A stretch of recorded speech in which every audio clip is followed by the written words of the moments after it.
Aloha no, aloha kako. Welcome to the show. Billy V live on the air for you. Coming up on today's show, we've got for you Josh Groban. You'll hear his full interview that I got to have with him as he gets ready to take on the Blaisdell Arena coming up this coming weekend. Also, Logyn Okuda. He is the maker of music for motion pictures, or at least that's what he's working towards. And let me tell you, he seems to have gotten onto the short track to getting there. His successes, what he's been going through, and the symphonies that he conducts from a long distance away. That story coming up in a little bit. Thomas Iannucci is from the island of Kauai. We're going to talk story with him. And this is his music video that he did. He's a rap artist, a Nahoku Hanohano Award winner, but he has gotten some representation from a New York agency, and it's not in music. We'll tell you more about that and more coming up right here on Hawaii News Now. This is the show Billy V Live.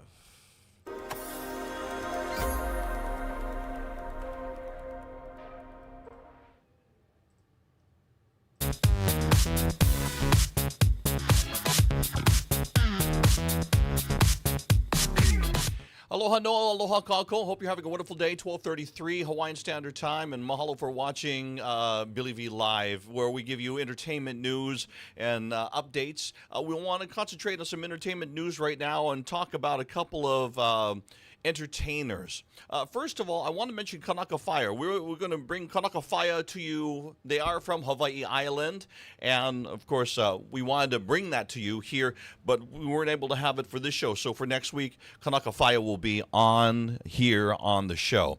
But what we want to do is tell you that they have, or the group has, Kanaka Fire, done a collaboration with Brotherhoods from the island of Oahu. So coming up, they are going to be, how shall we say, telling you about their new music, telling you about what they've been doing.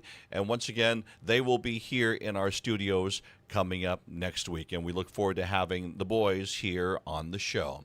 Let's go ahead and also tell you real quickly here about, if we can get the camera to come back over here, on this side, there we go. Let's also tell you about a couple of people like Taʻimua Hannemann, nominated for his role in a short film for the Academy Awards. Got a chance to talk story with him this morning on Hawaii News Now Sunrise. Manaola, shout out. Hey, I was there yesterday. They hooked me up. Look at this thing. Can I stand up? I guess so. We can take it. Yeah, there you go. Yeah, try not to wrinkle them, but yeah, Manaola. Okay, very good.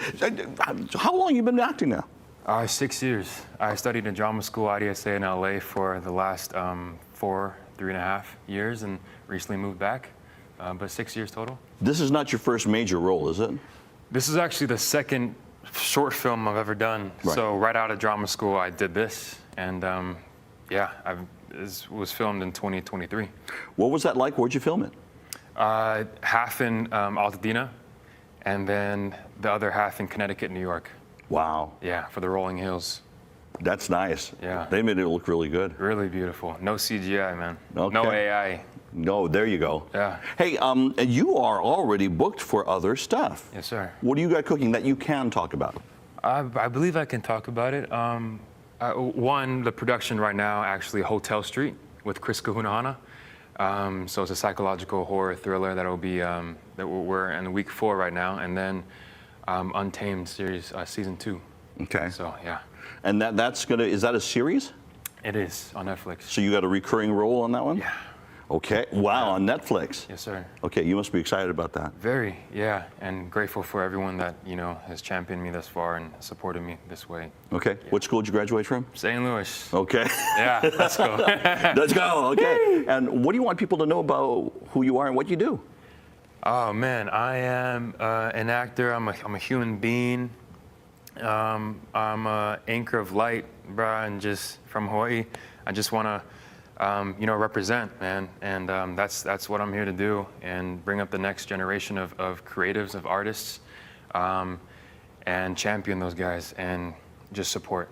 Whenever we have people that are doing things of note here in our islands, and to be nominated in something major, a major role in a nominated film, Academy Award Oscar. That's just incredible. We congratulate you and salute you for what you're doing, and much continued success to you on this journey. Thank you, sir. Taʻimua Hannemann here in our studios. We're going to take a break. We'll be back with more. And as a matter of fact, you can, if you missed part of this, you kind of jumped in midway in the interview, we'll show this a little bit later on during my live stream coming up at 12:30 this afternoon. You're watching Sunrise on Hawaii News Now.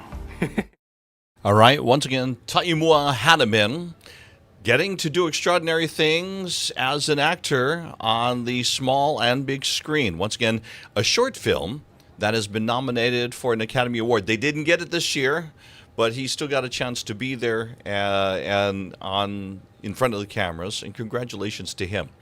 Let's talk about somebody who is a rap artist from Hawaii.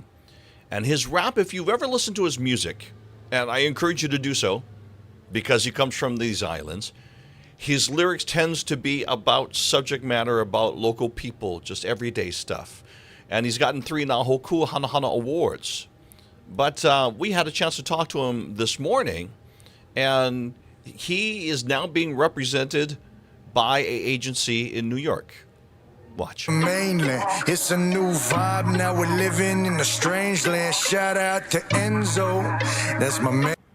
A little bit of music right there. That's from our guest who's in studio for a 3-time Nahoku Hanahana Award winner who used to do rap music. It's a change of business for the Kauai residents with the Fisher Harbage Agency Incorporated. I hope I'm saying that right. Thomas Iannucci joins us here, on local boy from the island of Kauai. How's it? Brother, for years now, you've been doing rap music, but it's the kind of rap music where you talk about life and the vibes of all of us here in the islands. Yeah. 3-time Hoku Award winner. What happened where this group signed you up from New York, and it's not even for music? Talk about that. It's kind of a trip, to be honest. I've always loved stories. That's why I love hip hop, right? Kind of telling the stories of Hawaii, the stories of myself. But I've always been into writing and rapping. The issue is nobody ever cared about the writing until recently. Okay, so you are being a writer as far as books, correct? Yes, yes. So essentially, I've always done both, but the music had traction, so that's what I had gone with. But I met my agent at the Kauai Writers Conference about a year ago, and I got to pitch him my book. He liked it, took a chance on a local brother from Kauai, and now we're going to have this book published. It's not only a book, it's a series of books, right? Well, it's a short story collection, but we do have more on the horizon. I can't really talk about too much what comes next, but at least the first collection, it's a very diverse set of stories all about life in Hawaii. Okay, so, I want to get a quote here because, okay, so you met this guy at the conference. Yes. He is the president of the agency. Yes, Fisher Harbage. And you didn't even know that? No, probably. dude, it's such a funny story. So there's open seating at the Writers Conference, and he just happened to sit across from me.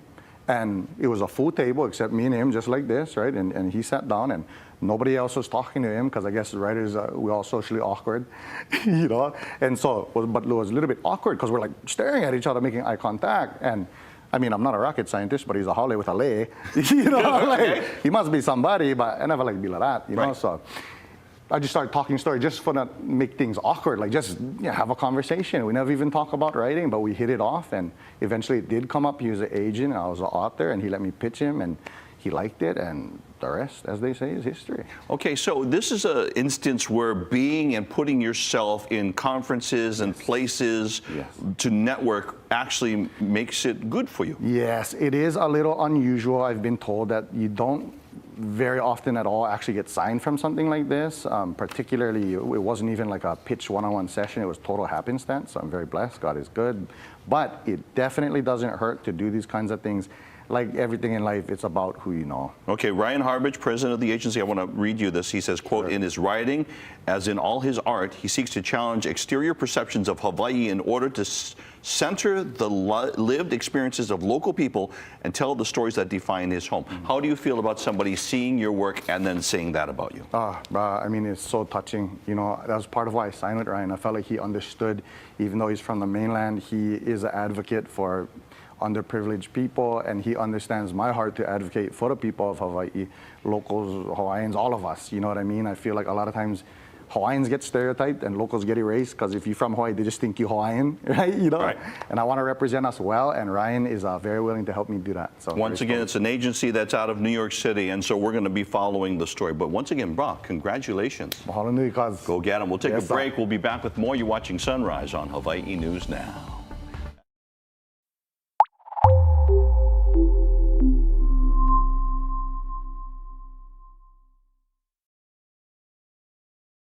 These are some of the stories that are not necessarily on Hawaii News Now Sunrise because they're a little bit more of the longer versions of interviews. So, oh, my thing is stuck.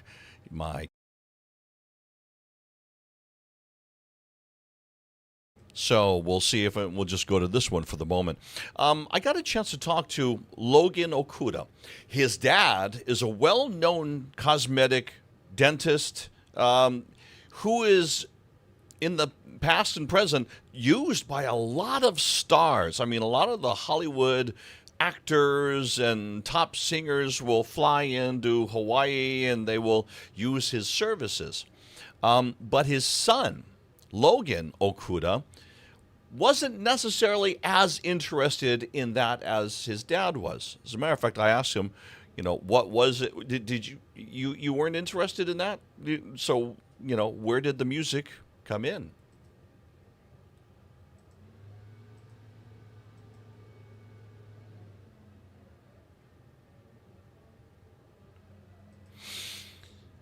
Okay, we'll go to that interview coming up in just a little bit. I can see that is right now paused, and I will go ahead and we'll see if we can get my camera to work on this side. My camera's not working on that. We're having a little bit of a slight problem, but that's okay. We'll work through it. Let's switch gears for a little bit.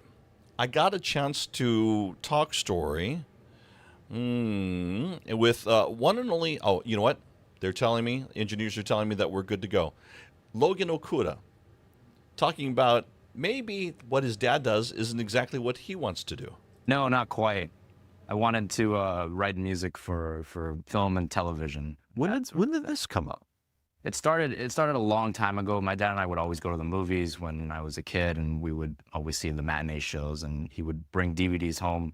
And I remember this one DVD that I saw called The Time Machine. It was a 2002 film. The music really stood out to me, and I grew up as a drummer, and so I never really thought of music outside of the realm of just performing. And then it was like, oh, wow, you know, music can play a very big role in storytelling and film. And so that's kind of how it started. And sort of just as I grew up, I realized that it's something I couldn't ignore, that I really wanted to be part of that aspect of storytelling. And so one thing led to another, and then somehow I'm here. Okay.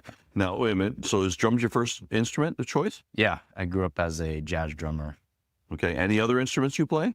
I picked up quite a few along the way. Just I grew up in the Iolani jazz band program, and there was always a need for, you know, other chairs to fill in, and so I picked up the vibraphone, piano, and I played like tenor and alto sax, I believe, and then trombone at some parts, and I think I played in the orchestra as well as a violinist, and so but they were really, you know, they were really kind to give me those opportunities, and they kind of just taught me on the spot, and they said to go figure it out, and somehow I hung in with them. You know, usually when you talk about different instruments, it's like, okay, French horn, okay, trombone, right? Similar instruments, right? But you're talking about three different kinds of instruments. You've got reed instruments, you've got, you know, your trumpets and your trombones and stuff like that. Absolutely. So you're kind of well-rounded just from the high school time. I feel like, you know, I was able to be part of their jazz combo when I was in kindergarten, and I feel like just being exposed to the different sonorities of those instruments, it really helped me train my ear a lot. And so when I got a chance to play it, I kind of knew what I was looking for already, or knew, you know, sort of the ballpark of what it was supposed to sound like and its function in the big band. So that definitely helped, you know, me being exposed at the age that I was. The age that you were, how old were you when you knew what you wanted to do, what the dream was? I think when I was 8 or so, I was exposed to the you know, that realm of film music, and I grew up in jazz, so I wasn't classically trained at all. And during COVID, I remember I started studying. My dad was showing me a lot of these different symphonic works like Shostakovich or Mahler, and just introducing me to that work, like that world. And then I took a crack at writing a couple compositions, and I had one performed by Iolani, I remember, and that was kind of where I was like, okay, maybe this is something I can, take a shot at and see where it goes. Talk to me about college life. Yeah, so I attended Chapman for a couple of years, and then I began working, and so and Chapman was really great. It was a smaller school, but they have a really great film program, and I remember almost immediately I tried cold calling as many seniors that were working on their thesis films.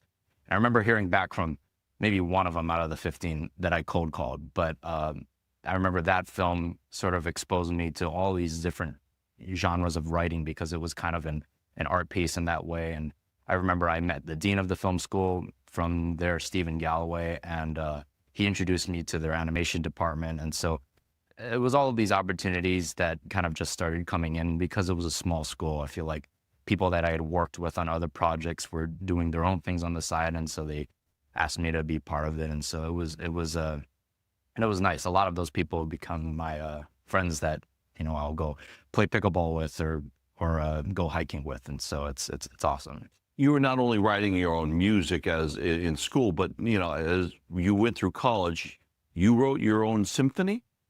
Yeah, is this the Hawaii Symphony Orchestra thing? Or, yeah, that was actually a couple of months ago in October. They had this sort of an ocean awareness concert. It was part of their program, and they had 5 different animations from local animators, like short films, and I think one of their composers dropped out last minute, and so I got reached out to on Facebook by their composer in residence, Michael Fomai, and he asked me if I would be interested in scoring the animation. And so I remember it was like maybe, I had a few weeks to turn everything in, get everything out to the musicians. And so I wrote the whole thing, made some revisions, and then I had orchestrated it and got the parts ready for the players. And then I flew back here and we premiered it. It was like a live to picture where the musicians played it alongside the animation. And that was really special, getting to work with the musicians of the symphony here. That was awesome. You've had people in other parts of the world play your works, correct? Yeah. I mean, it's, I remember, I think I was a sophomore in Chapman, and I had received this grant to record this orchestral work with this company called Budapest Scoring, and they're kind of, they specialize in sort of the remote recording, especially after the pandemic. And so I had written a piece for my late grandmother. It was like a symphonic tone poem, and Chapman really helped me out with getting that grant. And then I had orchestrated and got it ready for the musicians, and we did sort of a session from that. And that really kind of got me prepared for, working with orchestras, which I feel like is something that, it really is a privilege to get to do these days. And so that definitely really set me up for, the work that I do now. Okay, hang on. I want to make sure I understand this correctly. For that piece, you wrote all of the music. Yeah, it was a 5-minute piece, and I wrote it all in digital software at first, and then I did essentially what you do when you're orchestrating on a film is you take those digital ideas and then you translate them. Composer, talk about that. Explain who he is and his credentials. Oh, okay. Yeah, so I work for Michael Giacchino now, who's he's I think an Oscar and Grammy winning composer, and he's done amazing music throughout his career, from like The Incredibles to Up to the Marvel Spider-Man movies to the Batman and Star Trek reboot. Yes, exactly, yeah, and I think especially well known in Hawaii for Lost, that show where I think that was maybe like towards the earlier steps of his career. But yeah, and he's been a really great mentor to me. He's given me a lot of opportunities to spread my wings and to learn a lot. How did you get hooked up with him? So I met knocking on his door? No, I wish. No, it was I met him during the pandemic. I remember over a Zoom, and he gave me some really nice advice when I was figuring out what I was going to do with college and those sort of things. And then it just so happened that during was about maybe a year or so ago. This producer Daniel Day Kim was doing the show Butterfly and he had heard my music, and he gave a really nice recommendation to Michael and said like, hey, you know, I think it would be cool if Logan got to be part of the team in some way in the music. And Michael was very kind to bring me on. And is it just me, everybody, or did he just not say he was just recommended by Daniel Day Kim? That's crazy, dude. Thank you. And then so he took that, and so how did he begin? What did he say in the beginning? It started. I remember we were at Michael came back for like the 20th anniversary of Lost. Like he did a concert at Hawaii Theater, and I remember him saying like, oh, you know, maybe after the show you can come up to the party and hang out and stuff. And so I came up there and I was like, oh, you know, and it had been a few years since I had seen him, and so we were kind of reconnecting. And then and he was like, hey, you know, I'm doing this. I'm working with Daniel Day Kim on this show, and we were thinking it would be cool if, you know, we had you do something on it. And I remember, like, you know, not remembering anything that happened after that, but that was the beginning to all of it. Okay, you do Butterfly. Yeah. Name the other items that you've done that you can talk about. Oh yes. So right after Butterfly, I was gonna head back to Chapman, and you know, it was, you know, a great show that I got to work on, and you know, it was so much fun. And I got lunch with Michael, and that was when Michael had very casually said, oh, you know, I'm working on some projects in the spring, and one of them being Fantastic Four, and if you want to help me out and you're available, I would love that. And so that was crazy to hear. But we did Fantastic Four, and we did a couple of other projects that'll come out sometime next year, I believe. And then this past fall we did Zootopia 2, which came out maybe a month ago or so. Okay, dude, you are like, it's right now leading the charge as far as animation and actually motion pictures of the year, of this past year. Thank you. You are there on top of that, the music that you helped with in whatever way, shape, or form. Yeah. How does that feel? It really is special, I think, because I mean, a lot of the dreams that I've had as a kid, you know, were getting fulfilled. And like, you know, something like for Fantastic Four, we went to Abbey Road in London. It was my first time in London ever. But and we recorded with players from the London Symphony Orchestra or the London Philharmonic, and getting to be in that historical space and getting to hear all the music come together, especially some of the pieces that I had orchestrated on, were very special. And I think especially because music for film or film music, it's inspired me down this path, and like that magic that it gave to me. I always think that, you know, maybe there's a project I do, whether I compose or I orchestrate for, that somebody else gets to hear in theaters or gets to watch somewhere, and that is what sparks, you know, their inspiration towards making films or writing music. And so it's kind of that, you know, that special sort of feeling of, you know, you never know who's going to get to hear it and who's going to be inspired by it. What is it like to be Logan? Do you hear music all of the time in your head when you're doing just everyday things? Or I wish. No, it's I don't know. Sometimes I'll put on like anything, you know, when I'm trying to just go about my day. I feel like music is always such a huge part of my life, and so when I get, you know, silence and stuff, it's very nice too. And I've learned really that it's about the balance, and you know, as great as all the musical things in my life are, it's good to be able to reset yourself and recharge outside of that setting as well. Are you living the dream? I think so. I mean, I've, you know, when I went to Chapman and I was writing music for those films, I was living the dream. And when I got to play, you know, in our stage band at Iolani, I was living the dream. So I feel like at any stage of my life, you know, that I'm doing what I want, it's, you know, it's a great feeling for me. And even though I've, you know, had the pleasure to work on all these movies and things, I still, you know, I'm always looking towards what more I can do, how I can better myself musically or what have you. And so, but yeah, it's been really amazing. And Once again, Logyn Okuda. Make sure you're watching out for him. Maybe you won't know it until you see the credits on some of the movies, but stuff like Fantastic Four, that's incredible. Congratulations to him and much continued success in all he's doing. Coming up this weekend in concert, Blaisdell Arena, it's going to be Josh Groban.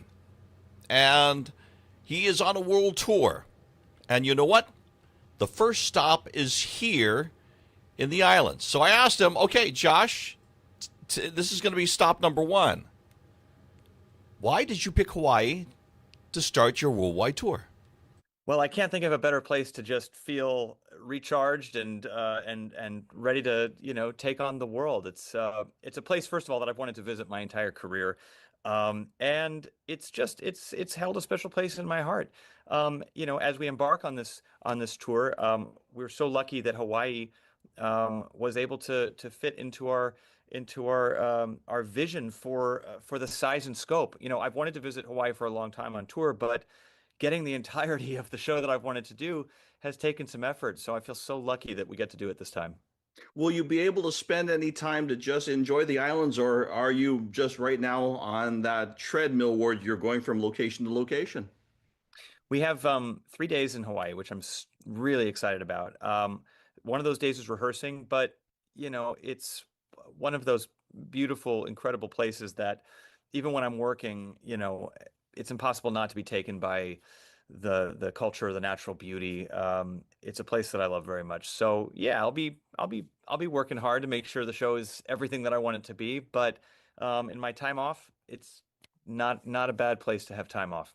A lot of people say that what happens around Hawaii, the scenery, the feeling, the aloha touches people. Your music touches people like no other, really. It grabs them. It's emotional. It's feeling.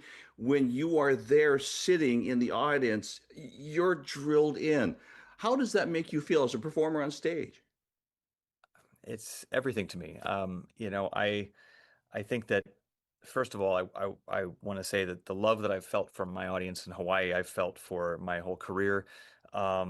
It's a place that has a deep appreciation for music, and I've always been the kind of artist that, luckily, the fans that I do have really are in it for all of it. That the songs have really meant something to them. I'm not one of those, I'm not a singer that like everybody knows whether they know me or not. If you don't know me, you don't know me. But if you do know me, it means usually that something has been a part of the soundtrack of your life. And so to have the privilege of singing in front of an audience that feels that connection with what you do, there's nothing better in this isolated, divisive world. That is everything that we could possibly ask for. What are you hoping to accomplish personally through this world tour journey that you're about to embark on? Well, I mean, for me, having the opportunity to visit so many different cultures, so many different countries and continents through the lens of art at a time when, as I mentioned, we all feel, I think, fairly anxious about the world. We all feel like outside the doors of these venues, there's a lot that we're fighting with internally and externally. And to be in a job that provides comfort and can do that in a way that is universal, no matter where you are, the language, the cultural boundaries, the religions.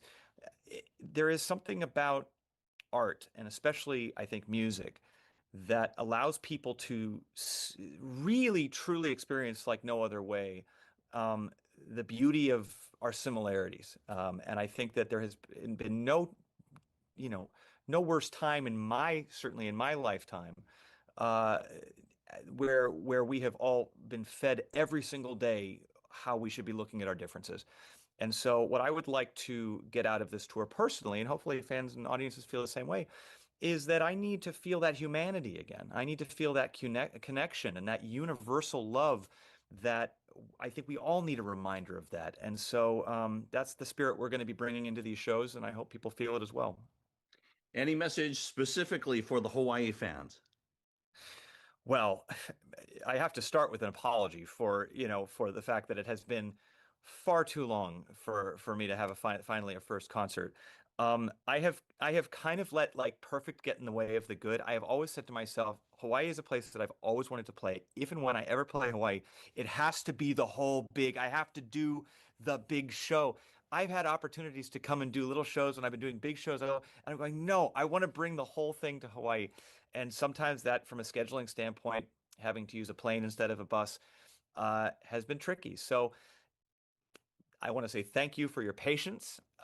Thank you for showing me the love all these years. And now I finally have the chance to bring the show that I've always wanted to bring to this incredible place. And I promise that it will be hopefully worth the wait.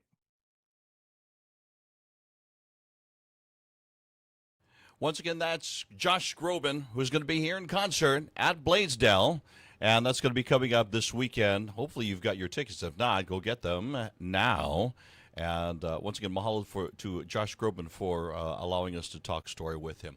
Hey, that's going to do it for our show for today. A couple of things coming up next week. Here's what we've got coming up for you for a little bit. Well,